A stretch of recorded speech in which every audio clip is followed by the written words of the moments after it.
Anakapalli zone 84వ వార్డులో Telugu Desam party కార్యకర్తల సమావేశం రింగ్ రోడ్ సాయి సమావేశ మందిరం నందు రాష్ట్ర బీసీసీఎల్ ఉపాధ్యక్షుడు 84వ ward Telugu Desam party incharge Madhavashetty Neelababu అధ్యక్షతన జరిగింది. ఈ సందర్భంగా నీలబాబు మాట్లాడుతూ, మీ అందరి సహాయ సహకారాలతో కార్పొరేటర్గా నా భార్యను గెలిపించి నేటికి 3 సంవత్సరాలు కావస్తుందని సుమారుగా 18 కోట్ల రూపాయలతో వివిధ ప్రాంతాల్లో జరిగిన అభివృద్ధి పనులను వివరించారు.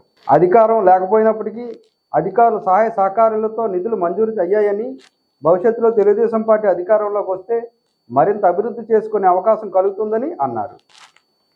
కావున తెలుగుదేశం పార్టీ జాతీయ అధ్యక్షులు నారా చంద్రబాబు నాయుడు పొత్తులో భాగంగా బలపరిచిన జనసేన పార్టీ అభ్యర్థిగా పోటీ చేస్తున్న కొనతాల రామకృష్ణని గెలిపించాలని కోరారు.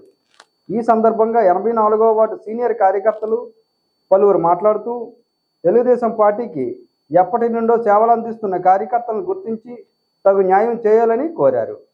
ఈ సమావేశంలో తెలుగుదేశం పార్టీ నాయకులు బొలిశెట్టి శ్రీనివాసరావు, చిరసపల్లి సన్యాసరావు, సాలా మోహన్, కసిరెడ్డి సత్యనారాయణ, బోడి వెంకట్రావు, కుప్పిలి జగన్మోహన్ రావు, కోట్ని రాంబాబు, తల్లారి లక్ష్మీప్రసాద్, కోట్ని రామకృష్ణ, కొంతాల రత్నకుమారి, చిరసపల్లి సత్యబాబు, పెనుమత్త సాయిరాజు, పిల్లా తారకేష్, రేబాగ్ ఈశ్వర అప్పారావు, శ్రీకాకుళం గణపతి భక్తుల శ్రీనివాసరావు, మామిడి రాధాకృష్ణ, కాండ్రేగుల జగదీష్, కర్రి కృష్ణ, మిండ్రాన శ్రీనివాసరావు, రేపాక లోవరాజు, విలీన గ్రామాల కార్యకర్తలు పాల్గొన్నారు.